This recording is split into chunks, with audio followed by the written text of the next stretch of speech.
Саламатсыздарбы? Дүйнөлүк соңку жаңылыктар топтому менен тааныштырып, Наяз Ашматов. АКШнын президенти Трамп расмий түрдө Тынчтык кеңешин түзүп, өзү анын төрагасы болду. Давос шаарында АКШнын президенти Тынчтык кеңешинин уставына кол койду.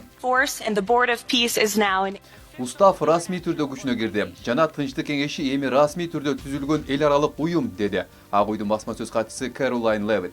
Уставка кол коюуга АКШны кошкондо 22 өлкөнүн лидерлери, анын ичинде Азербайжан, Армения, Казакстан, Өзбекстан, Пакистан, Индонезия жана Венгриянын башчылары катышты. Трамптын кеңешине кошулууга макул болгон бир нече өлкөнүн лидерлери, мисалы Александр Лукашенко катышкан жок. Трамп Тынчтык кеңеши Бириккен Улуттар уюму менен кызматташат деп билдирди жана ошондой эле Украинадагы жаңжалды чечүүдө олуттуу прогресске жетишкенин, Газа тилкесиндеги жаңжал аяктап баратканын, Иран сүйлөшүүгө даяр экенин айтты. Биз көптөгөн нерселерди жасай алабыз. Бул кеңеш толугу менен түзүлгөндөн кийин биз каалаган нерсенин баарын жасай алабыз жана биз муну Бириккен Улуттар уюму менен биргеликте жасайбыз. Билесизби, мен ар дайым Бириккен Улуттар уюмунун эбегейсиз зор дарамети бар экенин айтып келгем. Бирок бул кеңеш эң маанилүү органдардын бири болуп калышы мүмкүн. Анын төрагасы болуп иштөө мен үчүн чоң сыймык. Алар мага бул орунду сунуштаганда мен абдан сыймыктандым. Бизде ооба деген жооп болду. Алардын ар бири менин досум.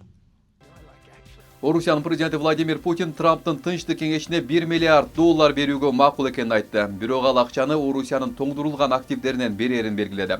Улуттук коопсуздук кеңешинин жыйынында сүйлөп жатып Путин Орусиянын тоңдурулган активдери Украинадагы согуштан кийин калыбына келтирүү иштерине да бөлүнүшү мүмкүн экенин кошумчалады. Мы могли бы, я думаю, направить в Совет мира $1 миллиард США из замороженных еще при прежней администрации США российских активов. Кстати, оставшиеся средства из наших же замороженных в США активов можно было бы использовать и на восстановление территорий, пострадавших в ходе боевых действий после заключения мирного договора между Россией и Украиной. Трамп Орусияны кеңешке чакыруунун себебин бардык мамлекеттерде, айрыкча күчтүү лидерлери бар мамлекеттерде тартууну көздөрүн айтты. Сауд Арабиясы жана Газадагы негизги ортомчулар Катар жана Түркия мусулман калкынын басымдуу бөлүгүн түзгөн дагы 7 өлкө АКШнын президенти Дональд Трамптын Газа боюнча Тынчтык кеңешине кошулабыз деп билдиришти. Тизмеге Иордания, Индонезия, Пакистан жана Бириккен Араб Эмирлиги да кирет. Рият топ президент Трамптын тынчтыкты орнотуу аракеттерин колдой турганын айтты. Бирок биргелешкен билдирүүдө төлөмдөр жөнүндө эч нерсе айтылган эмес. Буга чейин АКШ кеңешке туруктуу мүчө болуш үчүн $1 миллиард сурап, ондогон дүйнө лидерлерине чакыруу жөнөтүлгөнү айтылган. Америка Кошмо Штаттарынын президенти Дональд Трамп Гренландия боюнча талаш тартышты токтотуу максатында келишим түзүлөрүн билдирди. Трамп ошондой эле Гренландияны күч менен басып алуу жана өнөктөштөргө тарифтерди киргизүү боюнча коркутууларынан баш тартканын айтты. Андан кийин ал Давоста НАТОнун башкы катчысы Марк Руттер менен сүйлөшүүлөрдү өткөрдү. Мындан сырткары бүтүндөй Арктика аймагы үчүн алкактык келишимди жарыялады. Трамп Truth Social социалдык түйүнүндө билдирүү жазып, анда бардык НАТО өлкөлөрүнө пайда алып келүүчү талкууларды өткөрүү боюнча макулдашууга жетишкенин белгилеген. Трамп өзүнүн билдирүүсүндө 8 өлкөгө каршы сунушталган тарифтерди киргизүүнү токтоторун айтты. Миннеаполисте демонстранттар менен АКШнын аскерлери жана иммиграция агенттери кагылышты. Акцияга чыккан эл агенттердин кылмыштуу жүрүм турумун айыптап, аларга каршылыгын билдиришти жана офицерлерге да кол салышты. АКШнын вице-президенти Джей Ди Венс Миннесотада мыйзамдуулукту жана тартипти калыбына келтирүү максатында Миннеаполиске барат. Венстин сапары ушул айда Миннеаполисте иммиграция жана бажы органдарынын операциялары боюнча чыңалуу күчөгөн учурга туш келүүдө.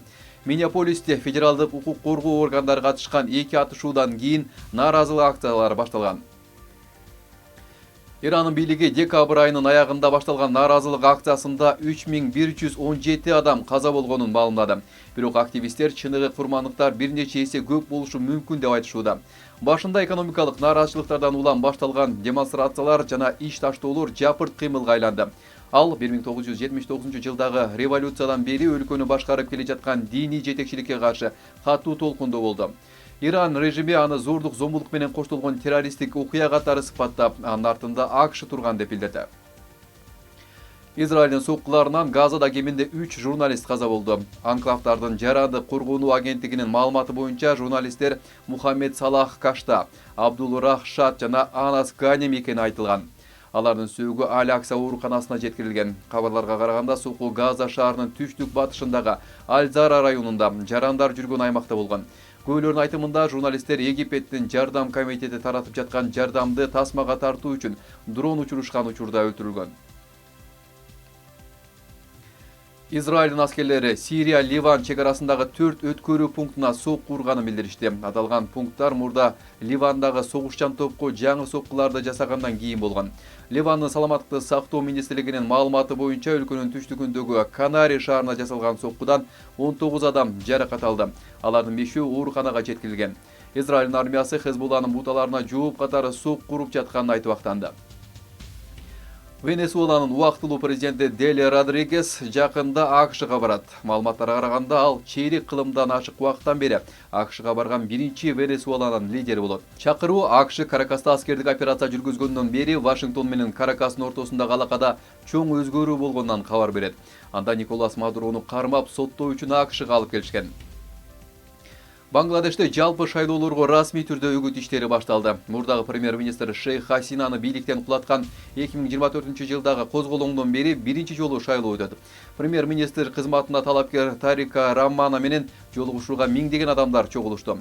Бангладеште шайлоо 12 февралга белгиленди. Пакистандын Карачи шаарындагы соода борборунда чыккан өрттөн каза болгондордун саны 55ке жетти.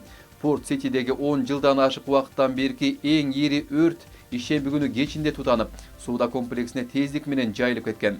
Үйлөнүү үлпөт кийимдерин, оюнчуктарды, идиш аяктарды жана башка товарларды саткан соода борборунда 12 000 үй бүлөнүн сатуу түйүнү болгон. Өрт өчүрүүчүлөр шаршемби күнү урандылар арасынан 25ке чейин адамдын сөөгүн алып чыгышканын билдиришти. Индиянын Андхра-Прадеш штатында жеке менчик автобус контейнер ташуучу унаа менен кагылышып өрттөнүп кеткен.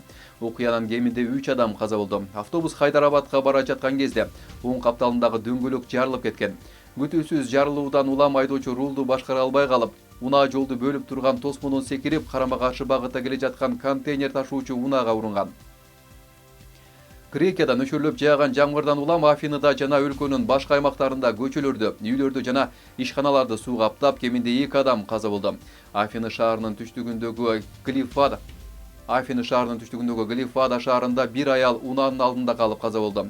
Түштүк шаардын чет жакасындагы суу ташкынынан эң көп жабыркаган аймактардын бири болуп, унааларды басып үйлөргө кирген. Өрт өчүрүүчүлөр Афинадагы суу каптаган имараттардан сууну сордуруу боюнча жүздөгөн чалууларды алышкан. Бүгүн нөчөрлөп жааган жамгыр өлкөнүн чыгыш бөлүгүнө жылышы күтүлүүдө. OpenAI дүйнөдөгү өлкөлөрдү көбүрөөк маалымат борборлорун курууга жана билим берүү, саламаттыкты сактоо жана кырсыктарга даярдык сыяктуу тармактарда жасалма интеллектти кеңири колдонууга үндөп жатат. Өлкөлөр үчүн ачык жасалма интеллект деп аталган демилге анын продукцияларынын жеткиликтүүлүгүн кеңейтип, жасалма интеллект технологиясына кеңири мүмкүнчүлүк алган өлкөлөр менен азырынча мүмкүнчүлүгү жок өлкөлөрдүн ортосундагы ажырымды жоюуга жардам берет. OpenAI ошондой эле жасалма интеллекттин куралдарын тереңирээк колдонууга үндөөнү көздөйт жана жасалма интеллект системалары көптөгөн адамдар ойлогондон да татаал тапшырмаларды аткара аларын кошумчалады.